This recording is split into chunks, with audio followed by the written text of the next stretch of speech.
হরে কৃষ্ণ। আপনাদের রাধাকুণ্ড শ্যামকুণ্ড গিরিগোবর্ধন চ্যানেল থেকে সকলকে সুস্বাগতম জানিয়ে আজকে আমরা জানবো যে ভোর 3টে থেকে 5টা যে ব্রহ্ম সময় ঘুম ভাঙার রহস্য বা এই সময় আমাদের জীবনে কি এমন সফলতা হতে চলেছে এটি নিয়ে বিস্তারিত কথা আজকে আমরা জানতে পারবো। তাহলে মা, আমাদের কথা কি যে শাস্ত্রীয় কথা বলা হয়েছে যে সংসারে কি করতে এসেছি আমরা, কৃষ্ণ ভজিবার তরে সংসারেতে আইনু মিছে মায়াবদ্ধ হয়ে বৃক্ষসম হইনু। তাহলে মা, আমরা কিন্তু মেতে আছি মিছা মায়ায়, এটা কিন্তু বাস্তব কথা, কিন্তু তবু আমরা কি করছি ওটাকে ভুলে যে আমরা মেতে আছি, মানে ওই ভগবানের কথা ভুলে যে আমরা মেতে আছি সংসার কামনার্থে, তাই না? তো মা গো, আজকে আমরা জানবো কি ব্রহ্ম মুহূর্তের কথা অবশ্যই।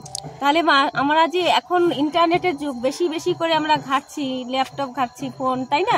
বা টিভি সিরিয়ালগুলো দেখতে দেখতে আমাদের কি হয়, একসময় 12টা বেজে যায়। ওই যে আপনারা কি করছেন, অযথা যে টাইম পাস করছেন, ওটা কিন্তু ভগবানের কাছে কিচ্ছু যাবে না। তাহলে এই যে আপনারা বেশি রাত করে ঘুমাচ্ছেন, এদিকে ভোরবেলা উঠতে পারছেন না তো ব্রহ্ম মুহূর্তে, তাই তো? তাহলে কি হবে, আপনাদের সর্বনাশ হতে চলেছে। সারাটা জীবন যা আয় করলেন সেগুলোই মানে মাইনাস হয়ে যাচ্ছে আর কি।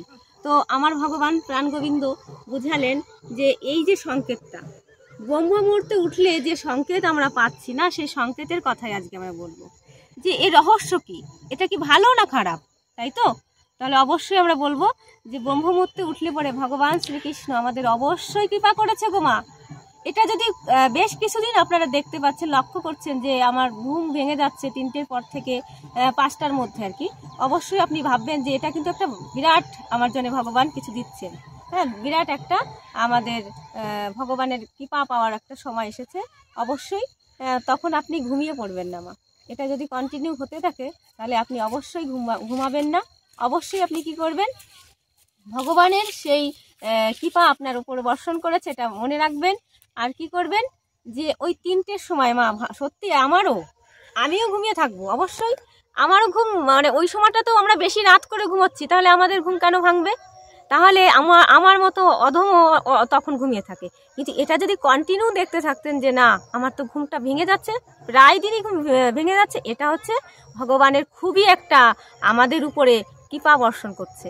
তখন আপনি কি করবেন, উঠে বসবেন, ধপাস করে বসবেন না, আস্তে আস্তে করে উঠবেন, রাধারানীর কৃপায় রাধারানীর নাম জপ করবেন, রাধারানীকে অনুসরণ করবেন, রাধা মাধবকে অনুসরণ করে আপনার কি হবে, আপনার ঘুমটা তো ভাঙছে না। তো একদিনের দিন বলছি, প্রথম দিন আপনি একটু কি করবেন, উঠবেন, একটু ঘুমানোর আবার চেষ্টা করবেন, একটু জল আপনার চোখে দেবেন, জল দেওয়ার পরে আবার দেখবেন ঘুম পাচ্ছে, তবুও আপনি ঘুমাবেন না, কেননা কিছু পেতে গেলে কিছু কষ্ট করতে হবে মা।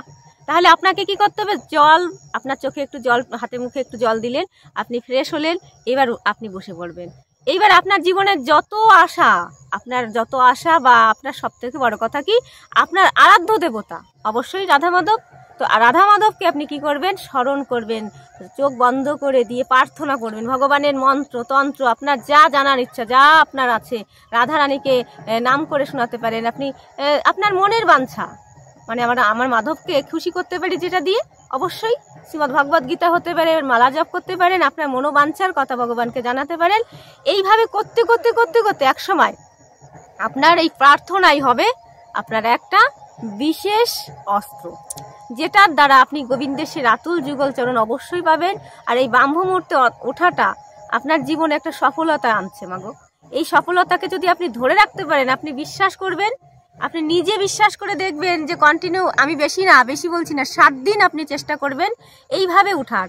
তো জীবনে আপনার যেটা হারিয়ে গেছে, যেটা আপনি কোনোদিন খুঁজে পাবেন না, যে জিনিসটা আপনার জিনিস হোক, আপনার মানুষ হোক, আপনার হৃদয়ের একজন কাছের একজন ব্যক্তি হোক, তাকে আপনি চাচ্ছেন, অবশ্যই চুম্বকের মতো আপনার কাছে এসে উপস্থিত হবে। আপনার জীবনের সকল মনোবাঞ্ছা ভগবান যে কিভাবে আপনার কষ্টের দ্বারা, আপনি কষ্ট করেছেন সেই ফল আমার প্রাণগোবিন্দ প্রদান করবেন। আর আপনার ফেলে আসা সমস্ত স্মৃতি আপনি বলতে পারেন আমি ভুলে গেছি, সেইগুলো আপনার মনে পড়ে যাবে। তো আপনার ভালো আপনি দেখবেন, শুধু ব্রহ্ম মুহূর্তে উঠবেন, আপনার ভগবান এত কৃপা করবেন যে রাধা মাধবের যুগল দর্শন করতে চাইলেও আপনি অবশ্যই প্রাপ্ত হবেন এই প্রচেষ্টার দ্বারা। তাহলে আজকের মতো আমি এখানে ব্রহ্ম মুহূর্তে উঠে আপনাদের যদি ভালো লেগে থাকে, এই সম্বন্ধে কোনো কথা থাকে, অবশ্যই কমেন্টে আমাকে জানাবেন। তো আজকে আমি এখানে বিশ্রাম রাখছি, ভালো থাকবেন, সুস্থ থাকবেন এবং আমার পাশে থাকবেন, আর আমার ভিডিওগুলো দেখতে থাকবেন। আর ভালো লাগলে লাইক, কমেন্ট, শেয়ার, সাবস্ক্রাইব, পাশে থাকা বেল আইকনটি ক্লিক করবেন। রাধারানী কৃপায় ভালো থাকবেন। হরে কৃষ্ণ।